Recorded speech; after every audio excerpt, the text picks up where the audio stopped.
Action chưa? Quay chưa? Quay rồi. Rồi hôm nay chúng ta lại tiếp tục cái series video hướng dẫn tháo lắp linh kiện của một con laptop nhá. Hôm nay là một cái mã khác hơn, nhưng mà cũng dễ như những con khác, những con hai con lần trước chưa gặp một con khó nào. Đây là dòng Acer 4738Z. Phải quay không? Phải mà. Quay Đúng rồi, đang quay rồi. Giờ. Đây là dòng Acer 4738Z. Thì cái cách thức tháo lắp của nó cũng y hệt như hai con kia thôi.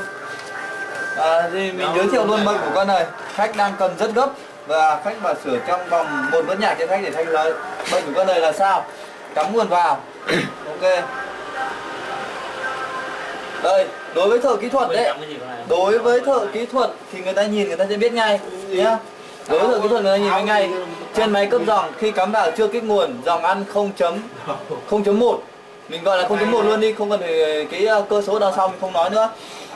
Đối với thợ kỹ thuật thì người ta nhìn người ta biết ngay. Một, đây máy chưa kích nguồn nhá. Thì nhìn là thợ kỹ thuật sẽ biết là như thế nào. Có nghĩa là đối với nhiều máy, một là chập, hai là dò nguồn nhá. Một là chập, hai là dò nguồn.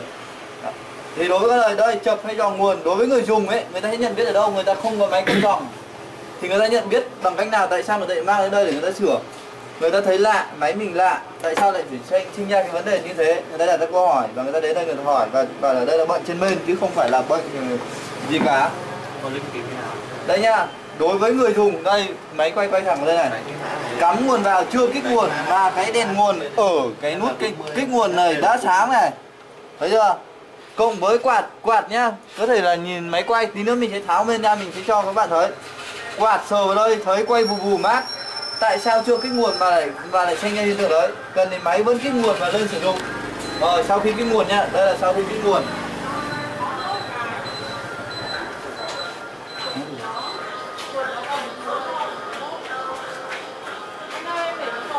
Rồi, máy đã xuất hình. Đây là máy kích nguồn và sử dụng bình thường, có thể nói là bình thường nhá, nhưng về cái lỗi ở phần đằng trước này nó lỗi thì đương nhiên không bình thường rồi. Nói thật với các bạn, đã là lỗi thì không bình thường, nhưng nếu cố tình để thì trong khoảng thời gian ngắn không sao, máy vẫn sử dụng, nhưng để về thời gian dài nó sẽ sinh ra cái có thể là sẽ một là sẽ chết ổ cứng, hai là chết một số các thiết bị khác. Đây là dò nguồn. Đây là nếu máy vẫn kích nguồn bình thường như thế này là hiện tượng dò nguồn chứ không phải chập thì không thể kích lên nguồn được. Đây là dò nguồn. Dò là sao? Những người dùng không dùng máy tính nên không hiểu, thợ kỹ thuật sẽ tự hiểu biết dò nguồn là như thế nào. Một cái nguồn không được cấp trước khi cái nguồn mà nó lại được cấp trước khi cái nguồn, nghĩa là sao nhỉ? Mình nói mà nó hơi lòng vòng chỗ này, có nghĩa là có một cái nguồn đáng nhẽ phải kích nguồn lên thì nó mới được sinh ra, nhưng đây chưa kích nguồn nó đã được sinh ra rồi, có nghĩa là nó đang được dò cái nguồn đó trước. Đấy là cái nguyên văn của cái bệnh này như thế. Thì bây giờ mình tắt bỏ nhá, thì mình sẽ thực hiện tháo máy. Thì như những con khác thôi, tháo hết ốc, tháo bàn phím cũng như những con khác. Đấy, bàn phím, ok nha. Rồi, gập máy lại, bung lụa là sao? Bung lụa có nghĩa là tháo hết tất cả các ốc có sẵn ở đây. Rồi, ok. Đối với những dòng khác, chúng ta sẽ tháo mặt C ra. Mặt C là mặt nào? Hôm trước mình giới thiệu rồi, mặt C là mặt trên này. Nhưng đối với dòng Acer này thì chúng ta phải tháo mặt D ra. Trước khi tháo mặt D thì chúng ta nên tháo ổ đĩa. Ổ đĩa chết và thay như nào chúng ta nói. Rồi tiếp theo đó sau hết pin. Pin à? Pin cắm sao pin vào từ từ. Pin ở đây. Cắm vào. Chỗ nào nhỉ? Đừng có quay bên này. Đâu? Đấy, cắm vào. Đâu nhỉ?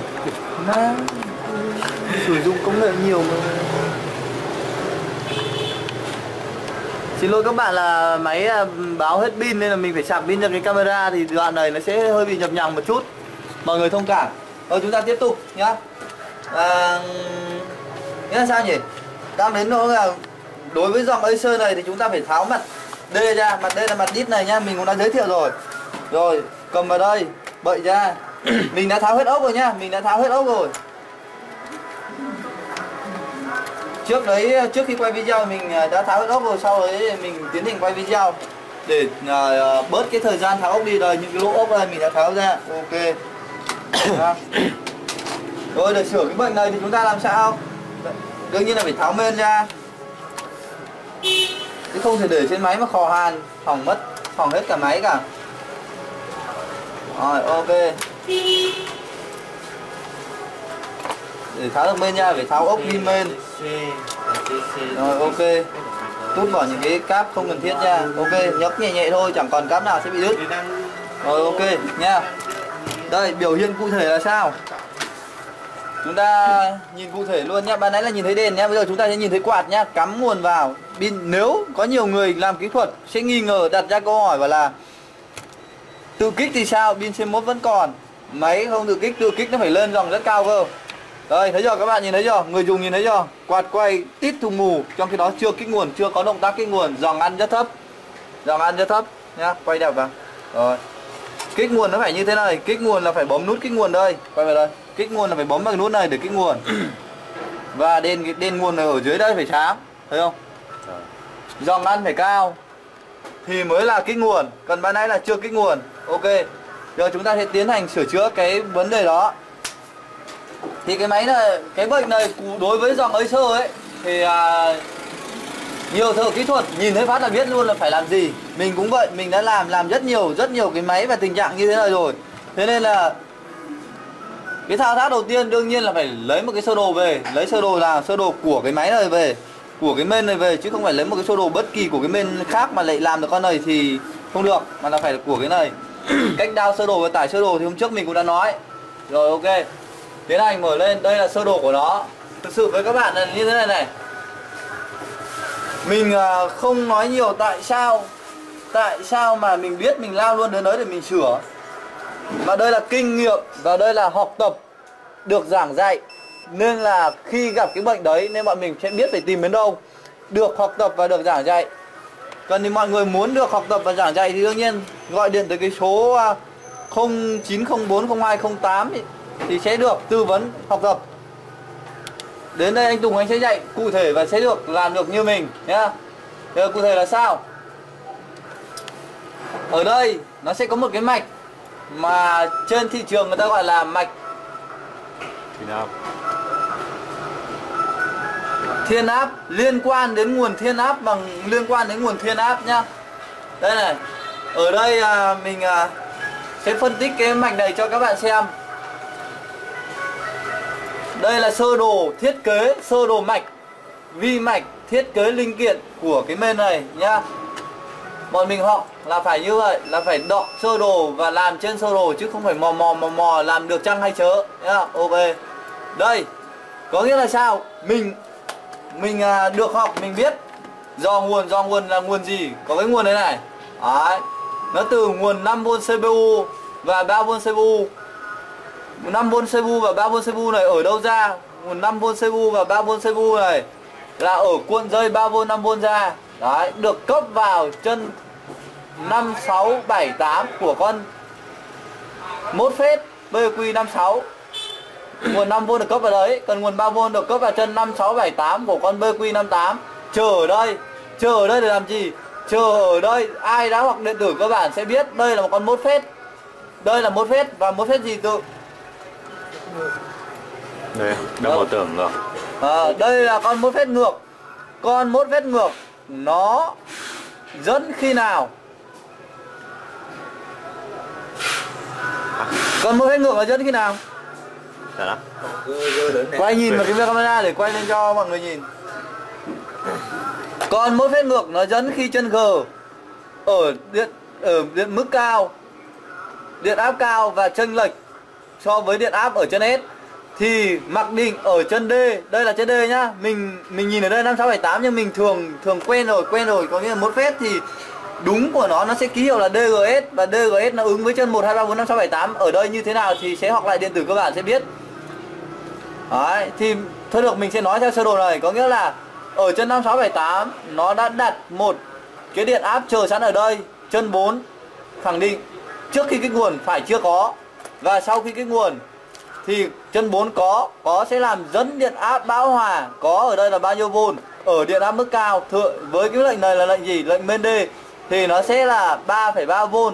Và lúc đó khi chân 4 rồi có điện áp 3,3V, nó sẽ dẫn bão hòa từ chân 5, 6, 7, 8 sang chân 1, 2, 3 để tạo ra nguồn cộng 5V. Tương đương cũng như con bên BQ58 này cũng vậy, nó cũng sử dụng cái lệnh bên D này để mở cho cái nguồn 3V VBCU từ chân 5, 6, 7, 8 sang chân 1, 2, 3 để tạo ra nguồn cộng 3V. Tại sao mình biết mình lao luôn đến đây? Đây là quá trình học tập và quá trình thực hành mình làm thì mình biết được ngay. Gần đối với thợ, gọi là thợ mới làm thì phải dò, phải đọc mạch lần mò thì mới ra được đến đây. Nhưng mình là thợ làm đã được lâu và trải qua quá nhiều ban bệnh như này nên mình biết mình lao luôn đến đây. Bây giờ là gì? Nhiệm vụ là sao? Có hai nhá. Thưa mọi người là không đơn giản chỉ có mỗi cái nguồn này bị dò nhá. Có thể nó sẽ dò ở đây, nó sẽ có hai cái nguồn, 4 cái nguồn bị dò mà chúng ta cần quan tâm. Nguồn thứ nhất là đây, nguồn thứ nhất, hai cái nguồn mình vừa nói. Nếu hai nguồn này không dò, đối với con này nhé, nếu hai nguồn này không dò thì 100% nguồn này là nguồn gì? Cũng 5V BCU chuyển thành cộng 5V S5 và 3V BCU chuyển thành cộng 3V S5. Tại sao? Ban nãy mình nói là tại sao mình biết mình lao luôn đến đây. Tại vì là mình làm nhiều đấy. Cần thì mọi người làm ít thì sau này người lần mò chắc chắn sẽ đến được cái khối này, cái khối 4 cái con này như mình đang làm. Thì đương nhiên hai cặp này là sử dụng một lệnh để mở, hai cặp này sử dụng một lệnh để mở trứng giò. Chỉ cần một con này dò, 100% con này cũng sẽ dò. Đấy, nếu do lệnh này nó có sẵn, nó mất, nó có sẵn thì bây giờ là như thế này.